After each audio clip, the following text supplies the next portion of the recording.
governo cancelou o benefício tributário de 39 setores para bancar redução do diesel. E ainda cancelou gastos públicos e cortou benefícios ao exportador. As rodovias brasileiras não têm mais bloqueios e caminhoneiros mantêm protesto apenas no Porto de Santos. Os reflexos da greve dos caminhoneiros ainda são sentidos no mercado. Os petroleiros suspenderão a greve depois do Tribunal Superior do Trabalho aumentar a multa. Os Estados Unidos impõem tarifas às importações de aço e alumínio da União Europeia, Canadá e México. E em mais um dia de preparação para a Copa do Mundo, o técnico Tite indicou o time titular para o amistoso do próximo domingo contra a Croácia. Agora, no Jornal das 18 horas.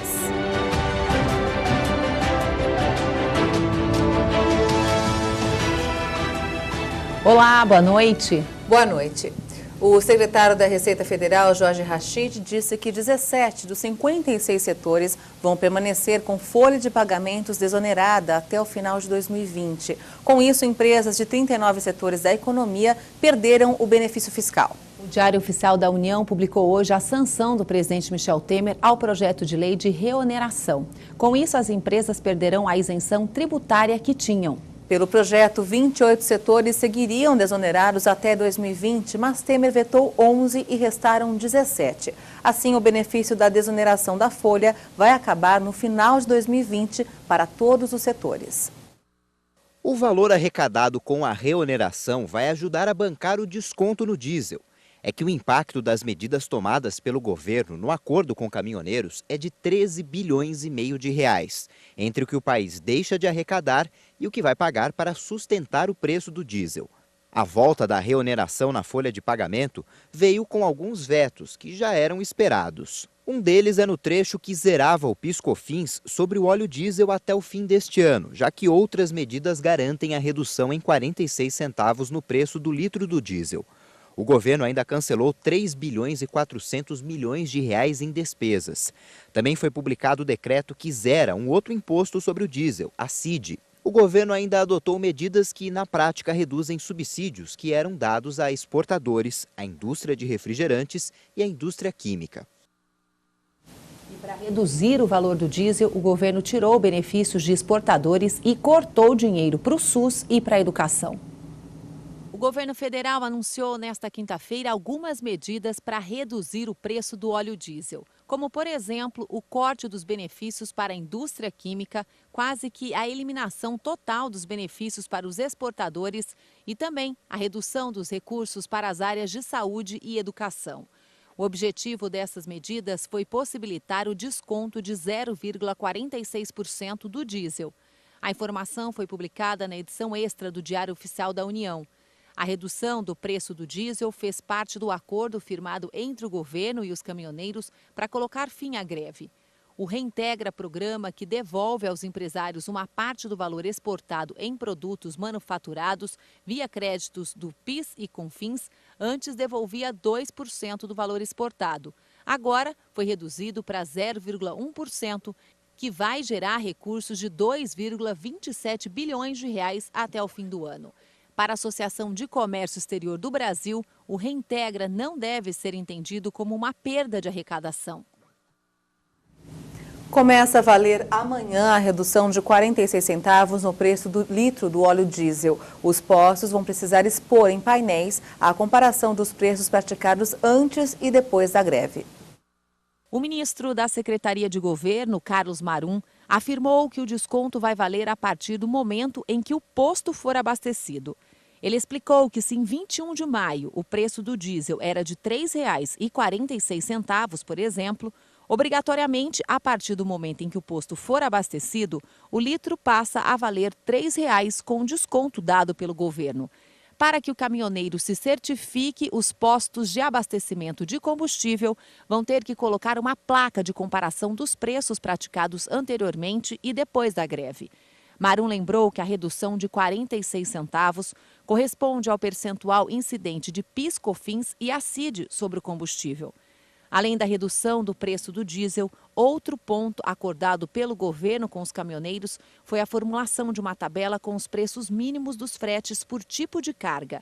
Os valores de caráter obrigatório também já foram definidos pela Agência Nacional de Transportes Terrestres e valem até o dia 20 de janeiro de 2019.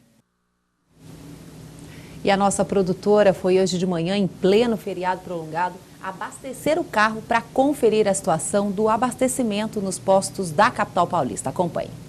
Eu estou indo para o trabalho, meu carro está na reserva. Estou vendo ali já, ó, tem um posto na esquina, parece que tem uma fila. Vamos ver. Então, se tem fila é porque tem combustível. É fila mesmo. Cerca de 10 minutos depois. Vamos lá, é gasolina, Vamos lá? aí tem aditivada e álcool só, tá? Tá valendo? Tem bastante combustível? Tem. O frentista contou que o abastecimento está se normalizando, mas que a procura ainda é grande e que todo o combustível que chega acaba rápido. Chegou 10 mil de álcool, acabou em 3 horas. Chegou 10 de gasolina em 3 horas, chegou mais 15 mil de aditivada e 10 de álcool. Vai chegar mais. Missão cumprida, carro abastecido sem demora. No trajeto até o trabalho, cerca de 20 quilômetros, a produtora ainda conferiu a situação de outros postos da capital paulista. Mas ainda tem muitos postos sem combustível. Vamos ver, tem mais um ali na frente.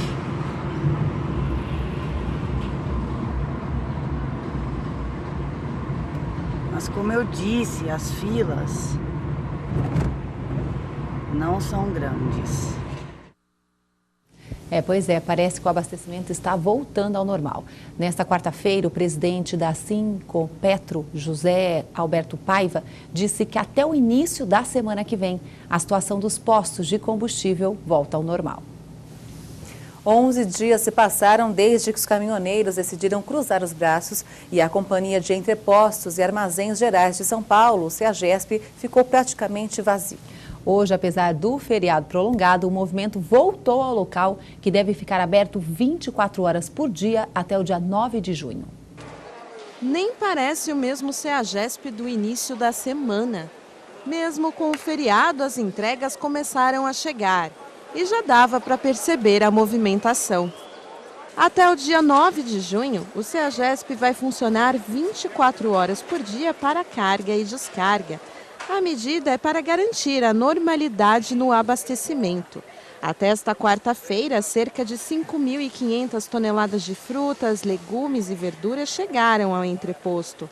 A média diária é de 11 mil toneladas, mas a CEAGESP espera que até a próxima segunda-feira a comercialização esteja completamente restabelecida. A batata, que foi o primeiro produto que faltou aqui no CEAGESP, se tornou a vilã dos preços altos, já teve o abastecimento normalizado. Só hoje a gente já contou 4 caminhões descarregando os produtos aqui para abastecimento. O saco, que custava em média R$ 60 antes da greve, chegou a valer R$ 200. Na quarta, já era impossível encontrar a R$ 150 e nesta quinta pode ser negociada a R$ 80. Normalizou o recebimento, entrou bastante batata, abaixou bastante, já baixou já 80%, já baixou, que a subida que deu foi abusiva, né?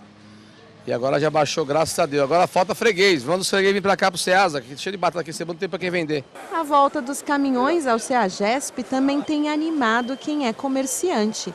Quem se lembra do senhor Makoto, que vende frutas no local há 45 anos e no início da semana estava bem preocupado com os prejuízos? Eu acho que a partir de segunda-feira já normaliza já. Os produtos que vêm de longe já começam a entrar na segunda-feira já. Hoje o que está entrando de longe é o que estava parado na estrada. Mas segunda-feira já normaliza já. O senhor está até mais animado agora. Sim, não tem dúvida. Sinal verde para alguns, vermelho para outros. Caso de quem vende frutas. Os galpões continuam vazios. Vai demorar um pouco mais, pois a maioria vem de regiões sul e nordeste do país. A expectativa é que as mercadorias cheguem apenas na semana que vem. A gente preveu a situação que ia ficar ruim, nós ficamos esperando o decorrer o que ia acontecer. Aí não andamos vir desde quarta-feira da semana passada, o maracujá nós não tínhamos para vender. A Federação Única dos Petroleiros decidiu hoje orientar os sindicatos da categoria a suspenderem a greve de 72 horas iniciada ontem. O recuo acontece após o Tribunal Superior do Trabalho aumentar para R$ 2 milhões a multa diária aplicada aos sindicatos que aderirem à greve. O comunicado emitido da Federação Única dos Petroleiros afirma que a decisão do TST tem o objetivo de criminalizar e inviabilizar os movimentos sociais e sindicais. Por isso, a federação orientou os sindicatos a suspenderem a greve. Parte dos petroleiros já retornou ao trabalho nesta quinta-feira. O Sindipetro da Bahia informou que no estado os petroleiros encerravam a greve e que as atividades nas unidades da capital baiana voltaram ao normal já na manhã desta quinta-feira. O Sindipetro do Paraná e Santa Catarina divulgou que decidiu ontem à noite pela suspensão da greve e pelo retorno às atividades hoje pela manhã. A Petrobras informou que a situação em suas unidades caminha para a normalização e equipes de contingência estão atuando para que não tenha impacto na produção. Os petroleiros decidiram parar as atividades em solidariedade ao movimento dos caminhoneiros e para pedir a destituição de Pedro Parente do comando da Petrobras, entre outras reivindicações. A categoria cobra a redução dos preços do gás de cozinha e dos combustíveis por meio de mudanças imediatas na política de reajuste de derivados da Petrobras. E a Polícia Federal identificou a ligação entre o Coronel Lima, amigo de Michel Temer, e a Rodrimar. A empresa suspeita de pagar propina é foco do principal inquérito em andamento sobre o presidente. A investigação busca esclarecer se Temer recebeu, por meio do militar aposentado João Batista Lima Filho, propina da empresa Rodrimar, em troca da edição de um decreto que teria beneficiado companhias que atuam no Porto de Santos. A Polícia Federal encontrou o que considera ser o primeiro elo financeiro documentado entre o coronel, amigo do presidente, e a Rodrimar. A suspeita da Polícia Federal é que Almir Martins, o administrador da filial brasileira Elilense, braço de uma offshore sediada no Uruguai, seja um laranja do coronel. Martins foi contador das campanhas eleitorais de Temer em 94, 98, 2002 e 2006 e trabalha até hoje em uma das empresas de João Batista, a Argeplan. Em depoimento à Polícia Federal, o contador disse que foi colocado como gerente para administrar o dinheiro de um único contrato com a Rodrimar, mas ele não apontou os serviços prestados. O coronel, que chegou a ser preso em março, é apontado como um intermediário do presidente Michel Temer e possível receptor de propinas em nome do MDBista. Temer tem negado as suspeitas. A Pérola, do Grupo Rodrimar, teve o seu primeiro contrato assinado com a Companhia de Docas do Estado de São Paulo em 1988. O prazo venceu em 1993 e, segundo o TCU, a empresa continuou operando por mais 5 anos, depois de um novo contrato feito sem licitação que expirou em 2014. Segundo o TCU, também houve irregularidades nessa renovação. O Palácio do Planalto afirma que as regras do decreto não permitem que a Rodrimar seja beneficiada, mas o grupo já pediu a renovação de um dos seus contratos com base na norma. E veja a seguir, os Estados Unidos impõem tarifas às importações de aço e alumínio da União Europeia, Canadá e México. E ainda em mais um dia de preparação para a Copa do Mundo, o técnico Tite indicou o time titular para o amistoso do próximo domingo contra a Croácia. Os detalhes em instantes. Até já!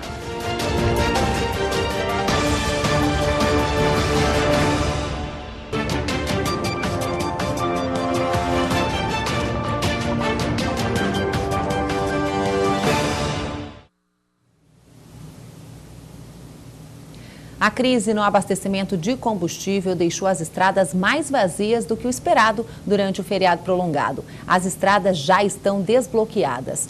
Ontem, a Folha de São Paulo publicou um levantamento. A reportagem indicou que 90% das reservas em hotéis e pousadas no litoral norte de São Paulo foram canceladas. O dia foi de pistas livres na Castelo Branco, Presidente Dutra, Fernão Dias, Anchieta e Migrantes. E começou a valer hoje, no estado de São Paulo, a isenção na cobrança de tarifa de pedágio para eixo elevado dos caminhões. A medida faz parte das reivindicações solicitadas pelos caminhoneiros para encerrar a greve. E o Porto de Santos é o único ponto de concentração onde caminhoneiros decidiram manter a greve. Os acessos por lá foram liberados, mas os caminhões com carga só entram com escolta das Forças Armadas. A Polícia Federal realizou uma operação hoje na manhã para combater a prática do lockout. O empresário suspeito de ameaçar caminhoneiros em rodovias do Rio Grande do Sul foi preso. O administrador de uma transportadora ainda não identificado foi preso em um condomínio de luxo no litoral do estado. Também foram cumpridos 3 mandados de busca e apreensão. A investigação começou depois de denúncias de que o administrador de uma empresa estaria fazendo ameaças para que os caminhoneiros não transportassem as cargas. De acordo com a Polícia do Estado, os principais carregamentos impedidos de seguir viagens eram de proteínas animal e ração e combustíveis. E como a gente já falou aqui, né, a falta de combustível nos postos de gasolina mudou os planos aí de muita gente que pensava em viajar nesse feriado prolongado. Com medo de ficar sem gasolina, o paulistano optou por curtir a cidade. Acompanhe na reportagem de Kleber Werneck. Passear com o cachorro, andar de bicicleta ou praticar uma corrida. Foi assim o feriado de muita gente em São Paulo. Por causa da crise no abastecimento de combustíveis dos últimos dias, as estradas ficaram vazias. E os parques se tornaram opção de lazer para muita gente. Aqui tem um ambiente que propicia isso pra gente. E melhor coisa, sem gasolina, o que a gente vai fazer? Melhor porque é mais vazio, fica mais à vontade. E a cidade mais vazia fica melhor para passear, praticar esporte. Nesse feriado, depois de toda essa crise, problema com combustível, ficar em São Paulo foi a melhor opção? Foi. A gasolina lá em cima não dava para pagar a gasolina daqui até a praia ou daqui até uma pousada. Acaba pesando muito no bolso. Agora, mesmo ficando aqui, dá para aproveitar bem? Estou vendo vocês dois, estão passeando, estão aproveitando. Mas usando o transporte público, né? Porque não dá para usar outra forma. Uber tá caro, tá tudo caro. Aproveitou para passear um pouco com a nenê, né? Ela gosta de andar de bicicleta, então tá tudo em casa. O turismo foi bastante prejudicado no estado. A Associação Brasileira da Indústria Hoteleira informou que 70% das reservas em hotéis e pousadas para esse feriado foram canceladas. De acordo com o levantamento feito pela Associação Brasileira da Indústria de Hotéis, os destinos mais afetados foram o litoral e também o interior do estado. Isso porque 90% das pessoas que vão para esses locais viajam de carro. E com medo de ficar sem combustível, muitos desistiram do passeio. O próprio presidente do Sindicato Varejista dos Derivados do Petróleo, o Sincopetro, orientou as pessoas a buscarem informações sobre os postos que têm combustível antes de pegar a estrada. Quem for fazer viagem, que necessite abastecer no lugar de destino da viagem, que consulte antes para saber se tem produto para ele abastecer e poder voltar. E esse medo de não encontrar combustível se refletiu nas estradas. O sistema Anchieta Imigrantes, que liga a capital paulista ao litoral sul, apresentou um movimento bem abaixo da média. A concessionária que administra o sistema, inclusive, nem adotou um esquema especial para a descida, como acontece todo feriado. O mesmo foi registrado no sistema Anhanguera Bandeirantes, que liga a cidade de São Paulo ao interior do estado. E também ficou bem abaixo em relação ao feriado do ano passado. Muita gente preferiu economizar o combustível. Normalmente você costuma viajar, vai para o litoral ou para o interior? Sim, vamos. A gente viaja. E dessa vez não foi por quê? Por causa da gasolina. Dá medo? Hã? Sim, claro. Não sabe se vai conseguir voltar, né? Normalmente você costuma viajar? Costumo. E dessa vez não foi por quê? Olha, a gasolina até tinha para viajar, o problema é o retorno. Aí chega na segunda, não tem gasolina talvez para ir trabalhar. Aí não dá certo, né? Tem que escolher então. Escolher ou viaja ou trabalha, aí não tem jeito. Os Estados Unidos vão impor tarifas elevadas às importações de aço e alumínio da União Europeia, Canadá e México a partir de amanhã. O aço será tarifado em 25% e o alumínio em 10%. O secretário do Comércio, Wilbur Ross, declarou que as negociações com a União Europeia não alcançaram um acordo satisfatório para manter a isenção das tarifas anunciadas em março. Ele disse ainda que as negociações com Canadá e México para revisar o Tratado de Livre Comércio da América do Norte não têm data para conclusão. Por esse motivo, as isenções dos dois países terminam. O anúncio foi confirmado formalmente em um decreto do presidente Donald Trump. Apesar de semanas de conversações com os colegas da União Europeia, Ross disse que Washington não está disposto a atender ao pedido europeu de que o bloco permaneça isento de forma incondicional às tarifas. O secretário minimizou as ameaças de represália dos países afetados e disse que as negociações podem continuar. Segundo Ross, a Coreia do Sul negociou uma cota para o aço, enquanto a Argentina, Austrália e Brasil concordaram em limitar o volume que eles podem enviar aos Estados Unidos. Trump anunciou as tarifas de importação alegando questões de segurança nacional. O braço direito da Coreia do Norte e o chefe da diplomacia americana se reuniram em Nova York para preparar o tão esperado encontro entre Donald Trump e Kim Jong-un. O general Kim Yong-chol e o chefe da diplomacia americana, Mike Pompeo, se reuniram em Nova York. Eles se encontraram em um prédio próximo à sede da Organização das Nações Unidas. O braço direito de Kim Jong-un é o representante de mais alto nível da Coreia do Norte, apesar em solo americano, nos últimos 18 anos. O vice-presidente do Comitê Central do Partido dos Trabalhadores da Coreia do Norte esteve à frente do serviço de espionagem do país de 2009 a 2013. Desde 2010, é alvo de sanções americanas, provavelmente suspensas para sua chegada a Nova York. Os encontros são parte do planejamento da cúpula entre o líder norte-coreano Kim Jong-un e o presidente americano Donald Trump. Uma semana depois de Trump suspender a reunião prevista para 12 de junho, os encarregados pelo evento têm poucos dias para a preparação logística e definir a agenda. Washington exige de Pyongyang uma desnuclearização completa antes de qualquer suspensão das sanções que afetam a Coreia do Norte por seus programas nuclear e balístico. Uma exigência nunca acatada por Pyongyang, que considera seu arsenal uma garantia de sobrevivência do regime. E agora o esporte. Em mais um dia de preparação para a Copa do Mundo, o técnico Tite indicou o time titular para o amistoso do próximo domingo contra a Croácia. E com duas novidades, Thiago Silva entre os titulares e Neymar, que deve começar no banco de reservas. As atividades começaram logo cedo. Enquanto os jogadores de linha se dividiram em grupos na academia, os goleiros Cássio, Alisson e Ederson foram a campo em uma atividade voltada para saídas de gol e movimentação, que durou cerca de 45 minutos. Tafarel e Rogério Maia comandaram o trabalho. No período da tarde, os goleiros voltaram a treinar, desta vez na companhia dos outros 20 atletas da seleção brasileira. No início do treino, Tite dividiu o grupo em duas partes, exceção feita a Douglas Costa, que se recupera de uma lesão muscular, e Renato Augusto, que está com dores no joelho e não vai participar dos dois próximos treinos. A ideia é dar a mesma atenção a titulares e reservas. Sob a orientação do treinador e dos auxiliares, a equipe trabalhou posicionamento sem bola em uma pressão mais avançada e depois mais recuada. Os jornalistas só tiveram acesso aos 20 primeiros minutos. Pela primeira vez, o técnico Tite indicou a formação levada a campo em Anfield, estádio do Liverpool, no fim de semana. Ele escalou Alisson, Danilo, Thiago Silva, Miranda e Marcelo, Casemiro, Fernandinho, Paulinho, Coutinho e William e Gabriel Jesus. Até a Copa do Mundo, Tite tem questões a aprimorar. A principal delas é a forma física de Neymar, que começará no banco neste domingo, quando completam exatamente 3 meses da cirurgia no pé direito. Danilo também precisará se consolidar na lateral direita, já que terá, a partir da próxima semana, uma concorrência maior de Fagner, liberado para todas as atividades depois de se recuperar de uma lesão na coxa.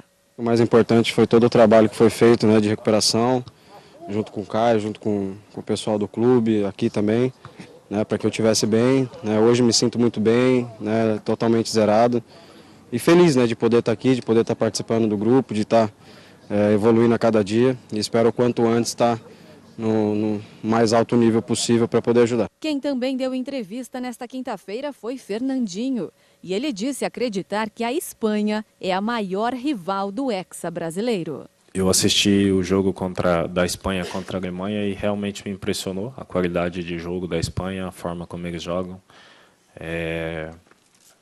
a velocidade que eles jogam, os jogadores que eles têm, o conceito de jogo que eles têm também é uma coisa muito legal de se ver, muito bonita mesmo de assistir. E sem dúvida nenhuma eu destacaria a Espanha, Claro que nós temos outras seleções, a própria Alemanha, atual campeã do mundo, a França, com os jogadores que tem, a seleção da Bélgica, que tem grandes jogadores também. Mas eu acho que, como um todo, assim, no geral, a Espanha está muito à frente dessas outras seleções. E fim da novela do atacante Paolo Guerreiro. O jogador conseguiu um efeito suspensivo no Tribunal da Suíça e vai disputar a Copa do Mundo da Rússia. Guerreiro foi convocado e já se juntou à seleção peruana na Áustria. E de lá, os atletas vão realizar treinamentos para disputar o Mundial. Mais de 70 milhões de brasileiros têm dificuldades para dormir e os efeitos de uma noite mal dormida podem ser irreversíveis. Uma pesquisa realizada recentemente por uma universidade americana apontou que quem não dorme bem tem mais chances de morrer precocemente. A Ivana custava a pegar no sono. Foram anos trocando o dia pela noite. Ela dormia muito tarde e no dia seguinte era difícil levantar da cama. Eu trocava a noite pelo dia. Como eu não conseguia dormir, eu ficava no celular, eu ficava no computador, eu ficava querendo fazer tudo que eu não conseguia fazer no dia. Eu queria arrumar a casa, eu queria fazer comida. E o sono sem qualidade veio acompanhado de muitos problemas de saúde. A Ivana precisou de acompanhamento psicológico e até tomou medicações para conseguir dormir melhor. Eu tive gastrite, eu ficava muito estressada também, porque eu não conseguia dormir. Muito estresse, muita indisposição. Então, isso me prejudicou muito. Fora que também você fica cheio de olheira também, né? Porque você não descansa, o seu corpo não descansa, porque a noite foi feita para dormir. E o dia foi feito para você viver, né? Só que eu estava totalmente ao contrário. A exemplo da Ivana, pessoas que dormem tarde e têm dificuldades para acordar de manhã têm o risco maior de morrer precocemente. Segundo um estudo realizado por uma universidade de Chicago, nos Estados Unidos, aqueles que se definem noturnos têm 10% mais chances de sofrerem uma morte prematura do que aqueles que se declaram diurnos. Além disso, quem acorda mais tarde tem uma tendência maior de desenvolver doenças físicas ou mentais. Quem não dorme bem atrapalha muito a qualidade de vida e aumenta o risco de doenças. São as duas coisas. Então, qualidade de vida, o que acontece? Primeira coisa é o humor, a pessoa fica com irritabilidade. Então, no dia seguinte que você não dorme bem, né, você fica irritada, não consegue concentrar, raciocínio, memória e concentração ficam prejudicadas, prejudica a qualidade de vida e prejudica o descanso do cérebro. A longo prazo, o sono ruim, ele é um estresse, um grande estresse para o organismo, né? E ele afeta principalmente a parte cardiovascular, então aumento de risco de doença cardiovascular, derrame, infarto, hipertensão arterial e diabetes e obesidade, que é a parte metabólica. Então, atrapalha cardiovascular e o metabolismo da pessoa ao longo dos anos, né? Os brasileiros dormem cada vez pior. Muitas pessoas se queixam que têm dificuldades para dormir. 75% dos brasileiros têm algum tipo de distúrbio do sono. Os mais comuns são apneia e insônia. Se eu perder uma noite, eu detono. É só por Deus mesmo de aguentar. Mas fisicamente falando, carnalmente falando, eu não aguento ficar 24 horas acordado. Dormir mal é chato, né? Que no outro dia, quando você dorme na noite anterior mal, no outro dia você tem um dia difícil, né? Cansativo, mau humor e coisas assim, olheiras. Segundo a médica especialista em medicina do sono, nem sempre remédios para dormir são ideais. Em muitos casos, a alteração de alguns hábitos ajudam a ter uma noite tranquila e bem dormida. Existem regras que eu preciso seguir, por exemplo, apagar a luz, não ligar a televisão, não usar o celular, que isso é um grande problema hoje em dia. Então, é o que a gente chama de higiene do sono, algumas regras fundamentais para uma boa qualidade. Então, o que é isso? Antes de dormir, a gente tem que preparar o cérebro para dormir. Então, é diminuir o estímulo. Então, o celular, o eletrônico, é 30 minutos no mínimo, algumas pessoas até 1 hora, para parar o uso. Então, antes de dormir, a gente tem que meia hora, 40 minutos, é diminuir a luminosidade, diminuir os eletrônicos, tirar as coisas de trabalho. O que a gente pode fazer? Uma leitura leve, luzinha amarela, que é a luz que não prejudica, para acalmar o cérebro, para ir para a cama com sono. E essa edição termina aqui. Uma ótima noite para você e até amanhã. Uma ótima noite para você e até amanhã.